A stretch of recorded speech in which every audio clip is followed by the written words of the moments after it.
Bonjour à tous, c'est Minipunky et on se retrouve pour une nouvelle vidéo, le point animé 4. Ouais. Et dans ce point animé, je vais vous parler de un manga. Attention, un seul. Mais ça va bien durer au moins 15, peut-être 20 minutes.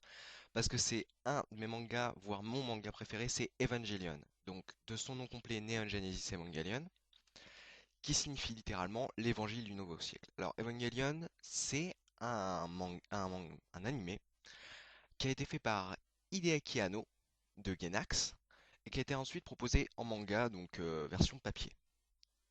Alors je m'appuie sur la page Wikipédia hein, pour le petit truc, je m'appuie toujours sur un synopsis ou quoi, ok, c'est pour pas dire de conneries. Là je m'appuie sur la page Wikipédia, donc on va regarder, vu que je connais bien le manga, je pourrais dire s'il y a des conneries en plus, c'est rigolo. Alors donc Evangelion, c'est de base un animé sur les mechas, donc gros robots et machin. Il est souvent assimilé à Raxéphon, à tort parce que il traite pour pas dire presque pas le même sujet et pas de la même manière. Ce qui est intéressant dans Evangelion, c'est que au lieu de proposer une série de mechas tout bête où ça se tape sur la gueule, il va vraiment dans le côté philosophie, dans la réflexion de l'humain, et il y a vraiment beaucoup de références étant donné qu'il est basé sur la Bible et plus précisément, pardon, les manuscrits de la mer morte, qui vont vraiment guider l'histoire entre guillemets. Donc, scénario, comme dit Wikipédia. Donc en fait, en l'an 2000, il y a eu ce qu'ils ont appelé le second impact, c'est en Antarctique. C'est une putain d'explosion qui a provoqué raz-de-marée, fonte des calottes glaciaires et tout ça, enfin tout un bordel, et qui a décimé une grande partie de la planète, c'est-à-dire les deux tiers presque. Et donc voilà. Et donc 15 ans après, il y a suite au second impact, il y a les anges qui arrivent. Donc les anges, c'est des grosses, des aliens, on pourrait dire, euh, totalement gigantesques, donc de la taille de deux immeubles, hein, facile, et qui tentent de détruire la planète, donc et qui s'attaquent à Tokyo 3, qui en fait Tokyo 3, c'est la nouvelle Tokyo qui a été détruite, et c'est une grosse cité fortifiée qui peut sortir en fait de sous terre. Il passe de en haut à en bas. Donc voilà. Donc tente de détruire Tokyo 3, la capitale forteresse. Euh, pour les combattre, il y a l'armée, mais elle s'est vite rendu compte qu'elle était impuissante. Du coup, il y a l'organisation secrète qui n'est pas vraiment secrète au final, parce que tout le monde en connaît l'existence. C'est la Nerve, qui a mis au point l'Evangélion, ou l'Eva plutôt, on parlera d'Eva. C'est un gros géant, on dirait, on pourrait dire humanoïde, mais pas vraiment en fait, qui est piloté par, le biais des liaisons nerveuses en fait.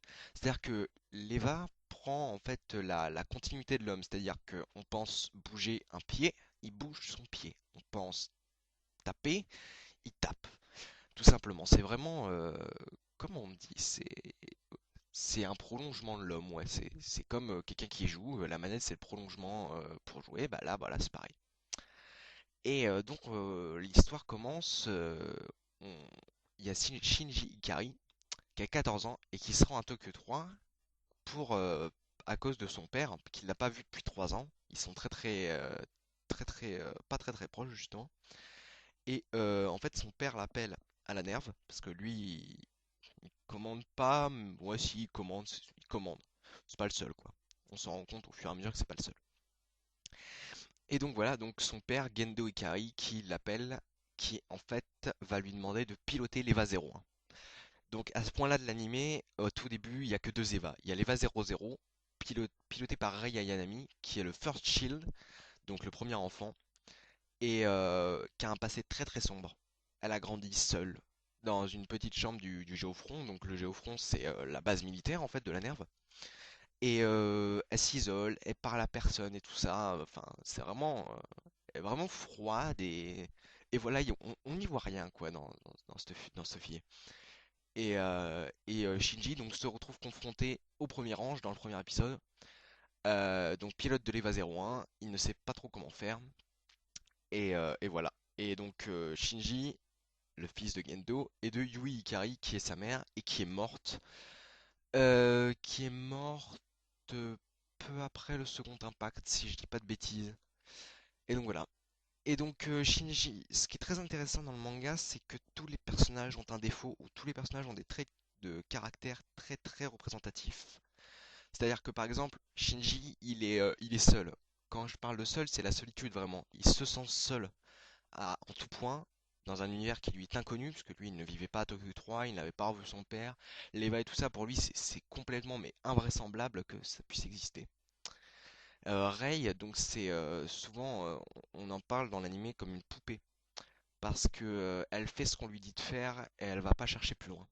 Et elle est vraiment très très mystérieuse comme personnage. Et c'est très très intéressant de voir son évolution, ou plutôt sa non-évolution.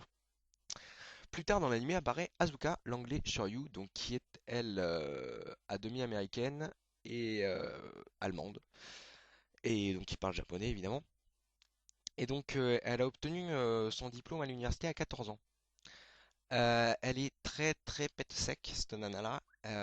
Elle est très très égoïste. Elle pense qu'à elle. Elle dit ce qu'elle pense et elle est très désagréable en fait comme nana. Elle est très très désagréable. En fait, c'est justement son trait de caractère, c'est qu'elle est très orgueilleuse et elle va piloter son EVA 02 juste pour gagner quoi, pour montrer sa supériorité. Et donc voilà, c'est un complexe de supériorité. Et elle est très violente aussi comme Nana. Alors ensuite, plus tard, on aura Kaworu Nagisa. C'est le Five Shield.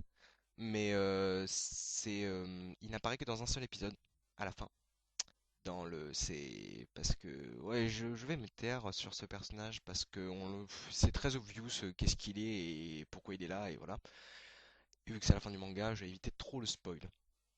Alors c'est une série qui date quand même parce qu'elle date de 95-96, mais elle est vraiment géniale du fait que voilà, elle est vraiment c'est méca, donc c'est à chaque épisode, il y a 26 épisodes d'une vingtaine de minutes, 20-25 minutes. Chaque épisode propose un combat à chaque fois.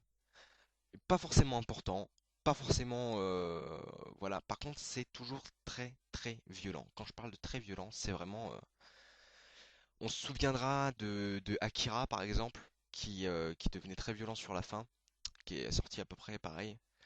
Et ouais, Evangelion, il y a vraiment des scènes, une scène de l'épisode 13 où il y a un Eva qui bouffe un ange et c'est assez hardcore. C'est d'ailleurs pour ça qu'il y a il faut aller voir la Director's Cut plutôt, parce qu'elle est plus violente, mais elle est plus, c'est vraiment la version de base. Et alors que la version censurée cache parfois certaines scènes qui sont vraiment très bien réalisées. Donc suite à cette série-là, qui est donc il y a cette intrigue de pourquoi les anges, pourquoi ils sont là, pourquoi ils veulent détruire Tokyo 3. On le sait d'ailleurs plus ou moins tard, pourquoi ils veulent détruire Tokyo 3. Euh, Qu'est-ce qui va, pourquoi la Nerve, pourquoi le père d'Ikari tire les ficelles de la Nerve en étant inclus dans le plan de complémentarité de l'homme. Donc c'est un truc qui est très très dur à comprendre, le plan de complémentarité de l'homme, qui est extrêmement philosophique. Et c'est des gouvernements du monde entier en fait qui veulent réaliser quelque chose, qui veulent éviter le sort d'impact, mais en fait ils vont le provoquer parce qu'ils suivent les manuscrits de la mer morte. Il n'y a pas besoin de connaître hein, la Bible, moi je ne suis pas très croyant et je ne connais pas la Bible. Bon, enfin, je connais évidemment par culture générale un peu les trucs, mais il n'y a vraiment pas besoin d'en connaître plus que quelqu'un lambda, j'ai envie de dire. Il y a- c'est expliqué, il y a pas, ça va. Donc ensuite, suite à ce manga, donc ces 26 épisodes, il y a eu 4 films, du coup. Il y a le film donc The End of Evangelion, qui est la fin, c'est la suite directe de la série, c'est la fin. Inévitable, hein. On peut pas s'arrêter, on peut pas regarder la série et s'arrêter à la série, hein. Il faut regarder le film, c'est obligé, parce que sinon on reste sur sa fin. Et de toute façon, quand vous aurez vu Evangelion, vous resterez sur votre fin. Il y a eu un film, c'est Evangelion Death and Rebirth, donc naissance, mort et renaissance, qui est en fait un condensé en 1 heure de toute la série. Je l'ai survolé un peu ce film. Je le conseille pas pour ceux qui ont regardé, même ceux qui ont la flemme de regarder la série, parce que il y a vraiment des trucs. Enfin, on passe pas assez de temps en fait sur tout ce qui est expliqué normalement. Et il est vraiment assez hardcore à digérer en fait à la fin. Moi, j'ai regardé, je fais putain, si on connaît pas la série, on n'a pas dans la merde après si on regarde le The End. Et suite à ça, il y a eu deux autres films qu'on appelle des rebuild, rebuild en français, donc des reconstructions. Donc le un donc You Are Not entre parenthèses Alone, donc qui est on reprend toute la série en 1 heure. Donc comparé à Death and Rebirth, il est mieux fait. On reprend toute la série et on change plus ou moins la fin. C'est-à-dire que dans le premier rebuild, on met l'accent plus sur les personnages principaux. C'est-à-dire qu'on se focalise plus sur Rei, Asuka et Shinji pour vraiment montrer que de toute façon c'était inévitable. Et dans le second rebuild, certains fans d'ailleurs l'ont critiqué du fait qu'en fait il montrait une version plus rose. Si les personnages n'avaient pas été pour Asuka orgueilleuse, pour Shinji refermé sur lui-même, pour Rei une poupée, si les personnages n'avaient pas été comme ça, comment ça se serait passé? C'est évidemment inévitable, la fin est la même, la finalité est la même, mais différente quand même. Il y a une petite finesse dans la fin en fait. Le Rebuild 2 étant très très soft en fait. Il y a moins le côté violence, c'est plus mis en arrière. Moi j'ai bien aimé, moi je l'ai bien aimé, mais voilà, il y en a certains qui attendaient que ce soit un gros rebuild sanglant et tout ça. En fait, pas du tout. Et voilà. Et donc, moi je vous conseille de regarder les deux rebuilds qui sont très bons. Peut-être pas d'affilée parce que bon, ça fait un peu répéter, mais matez-vous un rebuild dans une semaine, puis la semaine d'après, matez-vous le deuxième. Ils sont très très bien, hein, tous les deux. Enfin, après Evangelion, on accroche ou on n'accroche pas, hein. Il y a vraiment des difficultés sur certains trucs pour la compréhension, y compris le plan de complémentarité de l'homme, du sort d'impact, de pourquoi le sort d'impact, de comment le sort d'impact.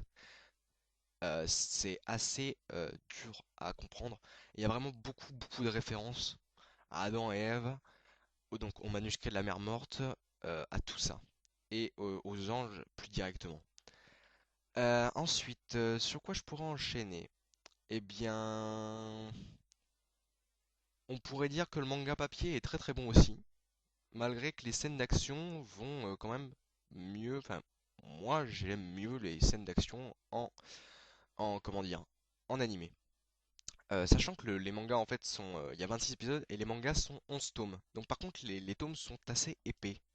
Enfin, moi je suis en train de lire parce qu'en fait, suite à ça, Gainax a sorti un manga papier que je n'ai pas fini de lire, Angelic Days, qui est en fait du Evangelion, mais en beaucoup, beaucoup, beaucoup plus soft. C'est-à-dire que si tout avait été rose et qu'ils avaient vécu normalement, comment ça se serait passé? On met plus le côté sur le côté, on met plus l'accent sur le côté amour et amitié plutôt que fin du monde et apocalypse. Ça plaira à certains. Il y en a beaucoup qui ont craché dessus et qui ont dit que Gainax cherchait juste à faire des sous. C'est peut-être bien vrai aussi, hein, je peux pas le nier. Mais enfin, je suis en train de le lire et bon, c'est assez sympa quand même parce que on redécouvre des personnages secondaires dans lesquels on n'en parle pas beaucoup. On les redécouvre et on les apprécie à leur juste valeur. Et moi, je trouve sympa. Donc, pour continuer, je vais parler du parallèle.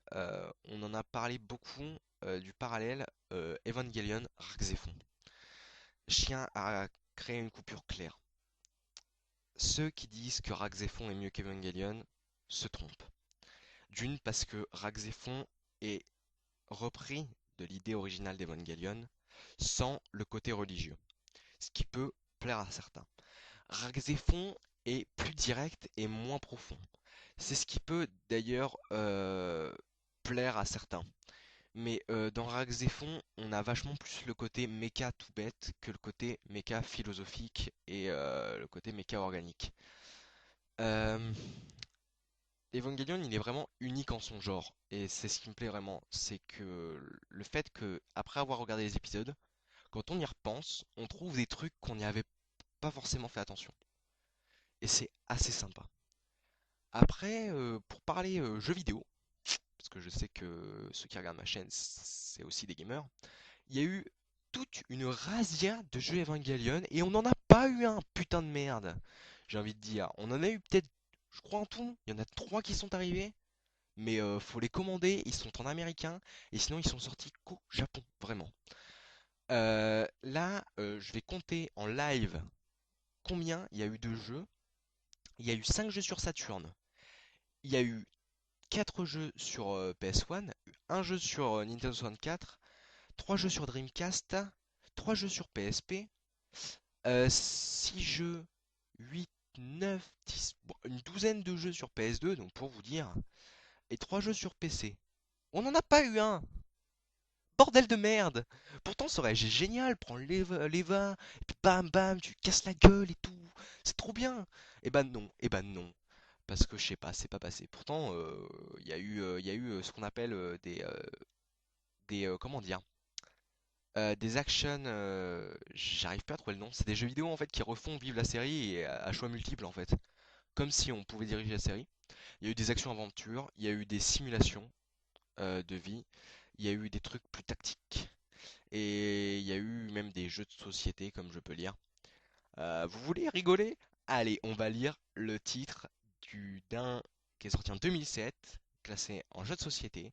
Le jeu sur PS2 s'appelle Isho, Pachinko, Pachishlot, Koryaku, Series, Shinseiki, Evangelion. À mes souhaits. Voilà, donc tout ça, tout ça. Ensuite, Evangelion, donc comme je disais, c'est vraiment mon manga préféré. Parce que d'une, il se regarde très facilement. Il donne très très envie. En fait, chaque épisode se finit, mais vu qu'on sait qu'en fait à chaque épisode il y a un ange, on a vraiment hâte de voir quel coup il va leur tomber dessus en fait. Et chaque ange est vraiment totalement différent. C'est ça qui est assez hallucinant. Quand on voit sur certains mangas ou même certaines séries ou certains dessins animés, les ennemis se ressemblent un peu tous. On va prendre un exemple tout bête, Power Ranger, tous les ennemis se ressemblent, on est d'accord. Déjà il y a tous les sbires. Là, tous les anges ont tous une particularité. Il n'y a pas que tous les anges ont la particularité d'avoir un AT Field. L'AT Field, euh, c'est le bouclier de terreur absolu en fait. Euh, c'est un bouclier qui ne peut être percé que avec une charge électrique de 4,5 gigavolt. Mother of God. Ça fait juste une dizaine de centrales électriques pour ouais, ouais, à peu près une dizaine de centrales électriques. Ça fait juste bah, pour briser un AT Field, il faudrait une France par exemple. Yay! Donc voilà. Euh, et donc, après, il y a tous les termes. Ouais, voilà. L'AT Field, c'est le Absolute Terror Field, donc le champ de terreur absolu. Oui, c'est ça, j'avais bien traduit. Donc, il y a aussi, donc, dans tous les trucs, dans tous les termes, je vais expliquer quelques termes pour, euh, pour vous, ceux qui vont regarder. Il y a déjà Adam, c'est le premier ange. C'est celui qui a causé le second impact, pardon. Adam, c'est la mère de la race des gens, mais pas vraiment quand on comprend bien. Et donc en fait, on va voir qu'il a été crucifié. Et oui, Adam a été crucifié dans le terminal Dogma, sous la Nerve, et c'est grâce à lui qu'on a eu les Eva en fait. Donc les gens, je regarde Berserk, c'est le terme. Le mode Berserk en fait, c'est quand l'Eva rentre dans un état de rage. Et en fait, le Berserk, c'est quand l'âme de l'Eva euh, prend conscience et est vraiment reliée à l'âme du pilote. C'est un état très dangereux pour eux. La contamination mentale, donc quand on parle de contamination mentale, donc de mental, pardon, en fait c'est quand l'EVA essaye d'infiltrer le cerveau d'un pilote. Ça peut être irréversible comme ça peut être réversible. Le câble ombilical, ça c'est un terme très simple, c'est tout à fait, euh, c'est le câble qui relie les EVA en fait, qui leur fournit une source d'énergie. En fait, pendant les combats, vu que les combats se passent dans la ville, ils font sortir les EVA par plusieurs points de sortie. et ils sont reliés à un câble qui leur fournit une énergie. Quand le câble est coupé, ils ont plus que 5 minutes d'autonomie. Donc voilà. L'entry plug. Oh mon dieu, mon accent anglais est sorti d'un coup. Donc l'entry plug, c'est la capsule métallique en fait où ils mettent les pilotes afin qu'ils puissent contrôler les EVA. Qu'est-ce qu'on pourrait... le LCL, donc c'est compréhensible, c'est un gaz en fait. Le Koa, donc on n'en parle pas, mais en fait le Koa c'est le point vulnérable de l'ange, c'est son âme, et c'est comme ça qu'il faut détruire un ange. Vous verrez, pour ceux qui regarderont l'impact, l'impact, et veulent la série. Je m'embrouille un peu.